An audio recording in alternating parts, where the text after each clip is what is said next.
नमस्कार, ये आकाशवाणी शिमला है। अब आप प्रभा शर्मा से प्रादेशिक समाचार सुनिए। आज के मुख्य समाचार। प्रधानमंत्री नरेंद्र मोदी ने इंडिया एनर्जी फोरम का किया उद्घाटन। मुख्यमंत्री जयराम ठाकुर ने स्वास्थ्य विभाग को आइसोलेशन में रह रहे लोगों की स्वास्थ्य जांच के दिए निर्देश।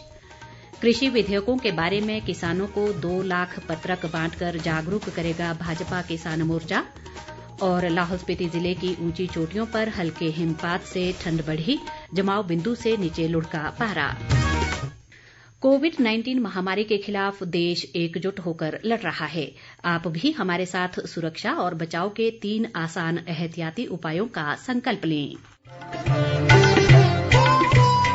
कोविड-19 से बचाव और सुरक्षित रहने के 3 उपाय।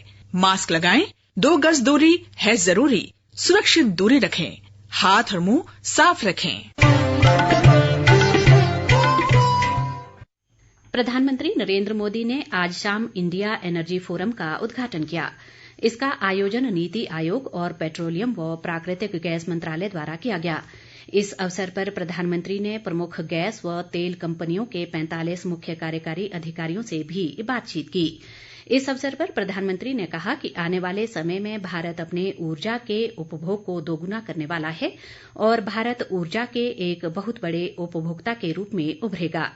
नरेंद्र मोदी ने कहा कि पिछले 6 वर्षों में 36 करोड़ से अधिक LED बल्बों का वितरण किया गया और इन बल्बों की कीमतों में भी काफी कमी आई है।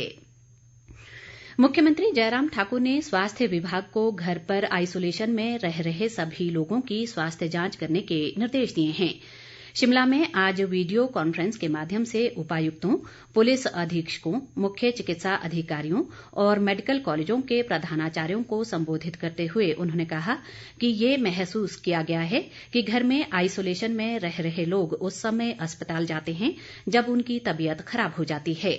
जयराम ठाकुर ने कहा कि शिक्षा, सूचना और संचार पर विशेष ध्यान देने की जरूरत है ताकि कोरोना जैसे लक्षण सामने आने के बाद संबंधित व्यक्ति अस्पताल जाकर अपनी जांच करवा सके।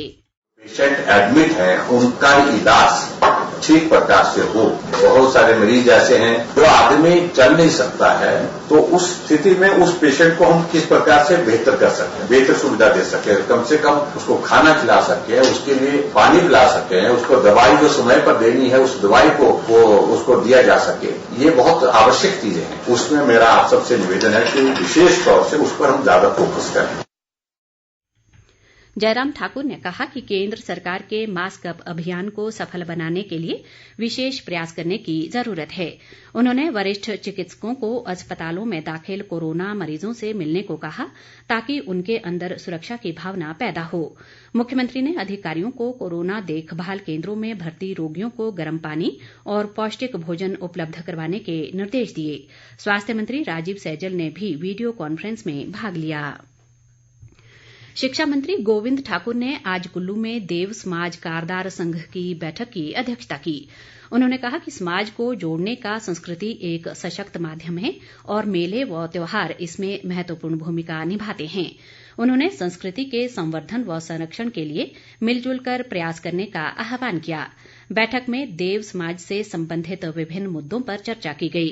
कारदार संघ के प्रतिनिधियों ने मंदिरों के रखरखाव के लिए रिवॉल्विंग फंड को पंचायत या BDO के बजाय सीधे कारदार संघ को देने की मांग की।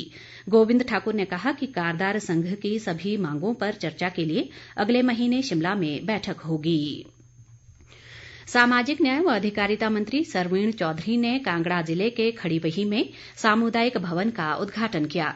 उन्होंने कहा कि सरकार ने लोगों के कल्याण के लिए अनेक योजनाएं चलाई हैं और उन्हें प्रभावी ढंग से पात्र लोगों तक पहुंचाया जा रहा है। उन्होंने कहा कि कमजोर वर्गों व महिलाओं का उत्थान सरकार की प्राथमिकता है और इस दिशा में अनेक योजनाएं शुरू की गई हैं। बिलासपुर जिले के घुमारवीं क्षेत्र में जल जीवन मिशन के तहत 85 करोड़ रुपए खर्च किए जाएंगे।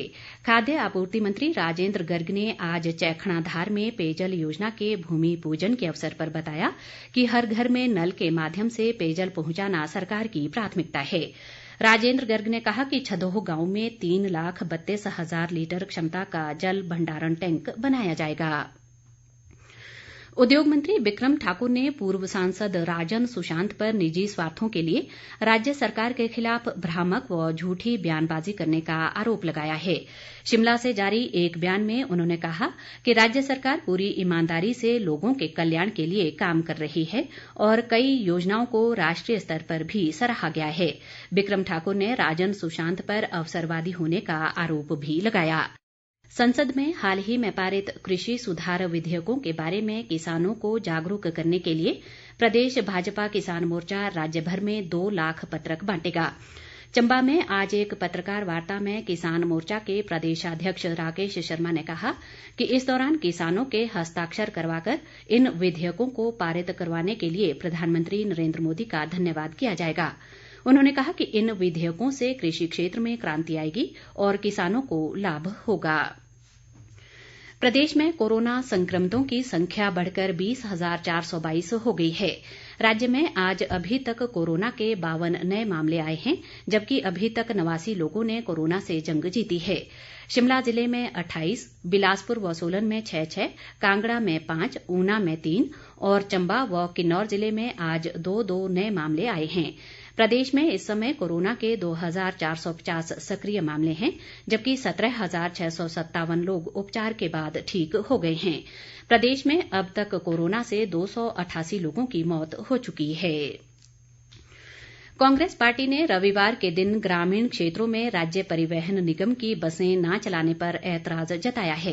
कांग्रेस सचिव हरिकृष्ण हिमराल ने कहा कि पिछले कुछ दिनों से परिवहन निगम की अव्यवस्था के चलते लोगों को भारी दिक्कतों का सामना करना पड़ रहा है और रविवार के दिन अधिकतर बसें नहीं चलती। उन्होंने राज्य सरकार और परिवहन निगम से ग्रामीण क्षेत्रों में बस सेवाएं सुचारू बनाने का आग्रह किया है। लाहौल स्पीति की ऊंची चोटियों पर बीती रात हल्का हिमपात होने से जिले में ठंड बढ़ गई है। जिले के रिहायशी इलाकों पर भी इस मौसम का पहला हिमपात हुआ है। रोहतांग दर्रा, बारालाचा दर्रा और लेडी ऑफ केलंग सहित अन्य सभी ऊंची पहाड़ियों पर बर्फ की चादर बिछ गई है। इन इलाकों में 1 से 2 इंच तक बर्फबारी हुई है। इस बर्फबारी के बाद कोकसर और दारचा में न्यूनतम तापमान -4 डिग्री सेल्सियस तक नीचे चला गया है।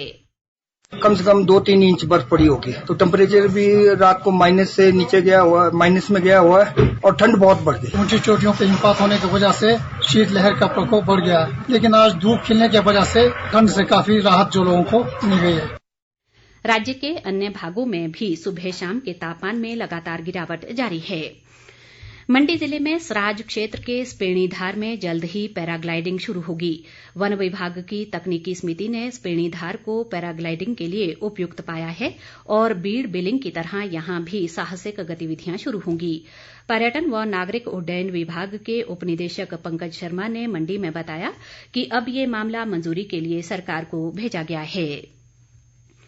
हिमफेड के अध्यक्ष गणेश दत्त ने कांग्रेस व अन्य विपक्षी दलों पर किसान आंदोलन के नाम पर किसानों के हितों की अनदेखी का आरोप लगाया है।